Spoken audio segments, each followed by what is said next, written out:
Welcome to At the Coolidge. Today we're actually talking about two things.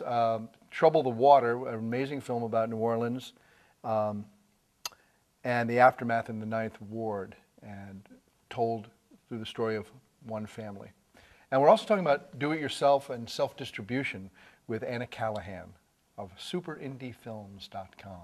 That's right. Yeah. So let's start with Trouble the Water, because it's a kind of, it's not a do-it-yourself movie. It is Carl Deal and Tia Lesson, who worked with Michael Moore. Mm-hmm. And so they didn't get access to New Orleans. They went down there to try to get access. Yes. And they said, Michael Moore, no government help at all. Not letting you into New Orleans. That's right. And they said, yes, you are. Yeah. And then they found, what her name, Kimberly Robert? Yep. Who goes by the name Black Cold Medina as a rapper. Yeah. And she had a consumer camera, very cheap consumer camera that she bought on the street. Because they were for 20 drug bucks. dealers. Yeah. But the drug dealer aspect of it, some of the comments have been, well, they're drug dealers, who cares about their story? But the story is the lack of empowerment of the citizens of that area, the third world mentality that goes on that way. It's an underground economy. You're surviving. You do what you have to do. Mm-hmm. And they sure do. And they let you into that world, partly because they're holding those do-it-yourself cameras as the floodwaters are rising. Yeah. And it's an experience I don't think I've ever seen the likes of in a film. Yeah. I think to say that it's not a do-it-yourself film, I think does not give justice to Kimberly Roberts, because although she didn't plan on making a film, the truth is that when Carol Deal and Tia Lesson went down there, they hardly did any shooting at all. And Kim Roberts and her husband, really Kim, had shot almost an entire documentary all by herself. And she had done it because she was there, and because what was happening was so unbelievable that she continued to shoot. And if you watch the film, what you realize is that this film really proves that content over production value has completely won as what is now important in independent film. Because you watch the film, and especially at the beginning, the camera work is very shaky, and sometimes, she puts the camera down. You see footage that's of the floor. The camera's moving back and forth constantly, and it's moving, very shakily. But they're not the editor, so the choices of when it's going to stop jiggling, it's not going to nauseate the viewer. No. I never feel too upset by watching what I'm seeing. I understand the nature of what's being shot and how it's being shot. But I think what it really meant was that the content of what was happening at that time, and as you learn about these characters, even the content of who they are and how they change because of what happens to them is so compelling that it doesn't really matter what the production values were. Some of the footage, in fact, is clearly from maybe someone's cell phone or some very, very inexpensive cameras, like a few very short scenes. And some of this is when they go north, right? They do escape, they go north, and they're treated, unbelievably poorly by the government.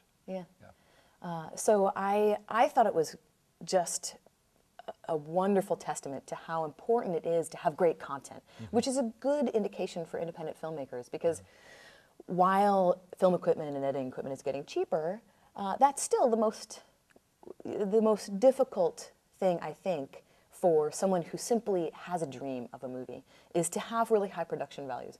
If you have a great idea, you can make a great movie, and this movie is proof. Yeah, and I think there's people that would disagree.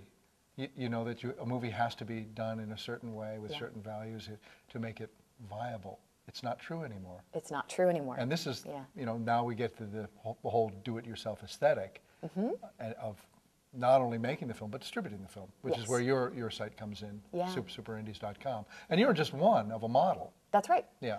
Yeah, I think it's so exciting what's happening in the independent film community now.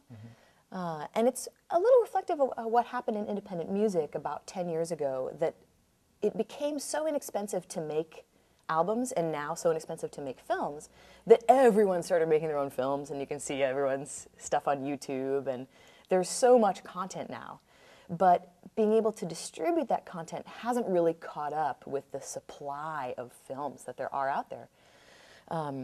And I think as with music, you're a musician, a jazz musician. Yep, that's right. As well.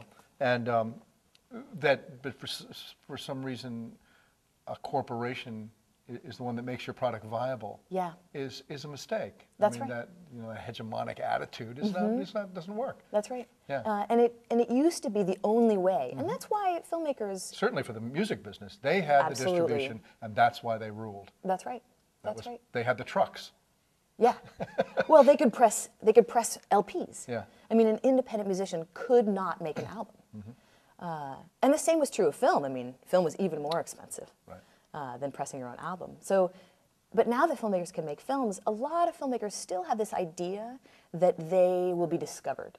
And that was the prevalent thought in indie music also about 10 years ago. But I think that things are changing when you go to some of these conferences on independent filmmaking. A lot of people are saying the same thing, which is that for a lot of films, going through traditional distribution is not the right way to do it. Yeah. For some films, it is. If you're making a film for $1 million or over, for even $500,000 or over, you're probably looking at traditional distribution and all of those tightly controlled windows of when you can go to television, when you can go to the theaters, when you can go to the film festivals, when you can go to television, when you can go to pay-per-view. That's right. That's right. These very closed windows, and how you have to remain locked into a contract for many, many years.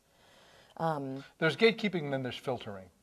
So, Yes. you are going to see things that you may find less than interesting. Yeah. But I think that's okay. Yeah. In order to get a range of content and a range of issues in front of people, I think you need to take this very slight risk that something may not totally please you. Right.